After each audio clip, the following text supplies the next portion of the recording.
Bom, continuando os estudos sobre o processo legislativo, vamos falar sobre o processo legislativo ordinário, que é o da feitura das leis complementares e da feitura das leis ordinárias. A diferença entre leis ordinárias e leis complementares, o Supremo Tribunal Federal já orientou que entre elas não há hierarquia.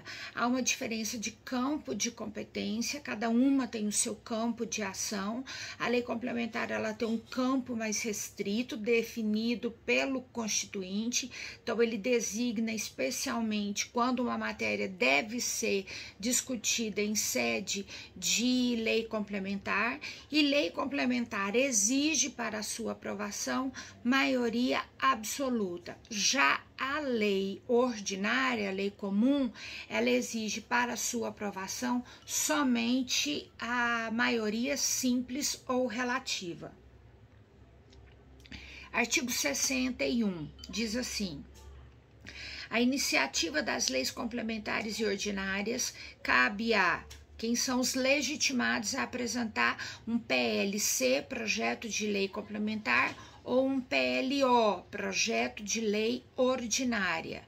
Cabe a qualquer membro ou comissão da Câmara dos Deputados, do Senado Federal ou do Congresso Nacional, ao Presidente da República, ao STF, aos tribunais superiores, ao Procurador-Geral da República e aos cidadãos, na forma e nos casos previstos nessa Constituição.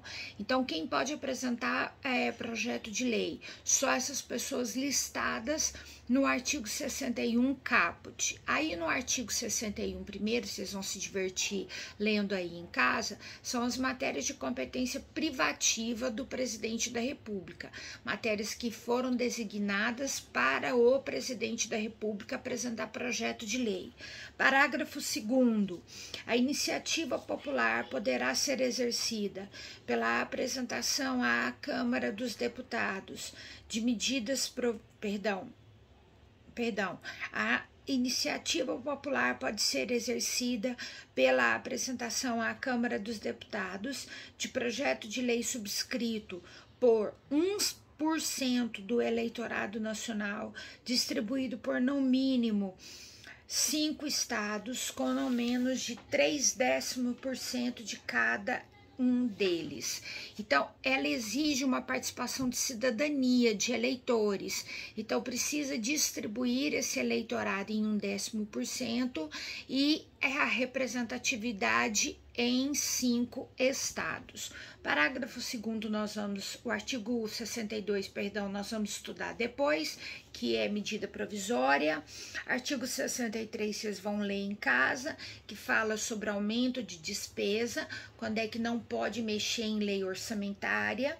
Artigo 64, a discussão e votação dos projetos de lei de iniciativa do Presidente da República, do Supremo Tribunal Federal e dos tribunais superiores terão início na Câmara dos Deputados. A Câmara dos Deputados ela é chamada Casa Iniciadora por excelência. Os projetos de lei, exceto os de senadores, todos os outros nascem na Câmara dos Deputados. Então, de deputados, Iniciativa Popular, Poder Judiciário, STF, Tribunais Superiores, Ministério Público por meio do PGR, nasce na Câmara dos Deputados.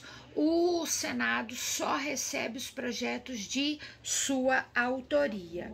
O parágrafo 1º fala que o presidente pode pedir urgência nos projetos que ele apresenta, e no parágrafo 2º, se a Câmara não se manifestar sobre o pedido de urgência dentro de 45 dias, o pedido de urgência presidencial entra e para a pauta sobre esta pauta. A apreciação das emendas do Senado pela Câmara far-se-ão nos prazos de 10 dias, nós já vamos falar sobre isso. Artigo 65, aí trata sobre casa iniciadora e casa revisora. Todo projeto de lei federal, porque é bicameral o nosso legislativo, ele passa pelas duas casas. Se nasce na Câmara, revisto no Senado. Se nasce no Senado, revisto na Câmara. Então, sempre vai se passar pelas duas casas. Casa iniciadora, aquela que nasce, casa revisora, aquela que revisa.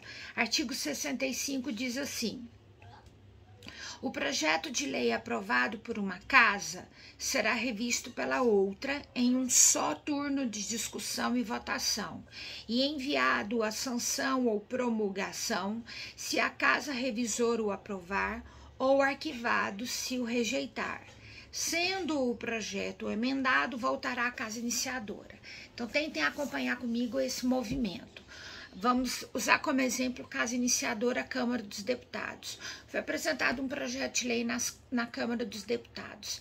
A Câmara dos Deputados ela pode fazer 3 ações. Ela pode rejeitar e mandar para o arquivo, ela pode aprovar na íntegra, do jeito que veio e mandar para o Senado, ou ela pode aprovar com emendas e mandar para o Senado Federal. Essas emendas ao projeto de lei está aí no material que está no arquivo do TINS e também na Câmara dos Deputados. Quais são os tipos de emenda? Que são as emendas aditivas, supressivas, modificativas, substitutivas, que são as mais robustas, de redação e aglutinativas. Bom, mandou para casa revisora, que é o Senado. Chegou no Senado, ele também pode fazer 3 ações distintas. Ele pode aprovar o projeto de lei do jeito que veio, sem mexer e mandar para o presidente da República. Ele pode rejeitar o projeto de lei e mandar para o arquivo, porque aquele projeto não é interessante, ou ele pode fazer emendas ao projeto de lei. Se ele fizer todos os tipos de emenda, exceto as substitutivas, pode ir direto para o presidente da República. Agora, as substitutivas são as emendas que entram no cerne jurídico, no conteúdo jurídico, na natureza jurídica, no tipo jurídico daquele projeto de lei. Se o Senado Federal fizer emendas substitutivas, esse projeto volta, parágrafo único do 65, volta à casa iniciadora. No nosso exemplo, volta à Câmara dos Deputados. Quando volta à Câmara dos Deputados ou volta à casa iniciadora, só 2 ações podem ser tomadas. Ou a casa iniciadora concorda e manda para o presidente da República, ou a casa iniciadora rejeita e manda para o arquivo. Bom, supondo que ela tenha aprovado, aí vamos chamar o presidente da República para participar desse projeto de lei como um convidado especial. E isso nós vamos falar daqui a pouquinho na nossa próxima aula.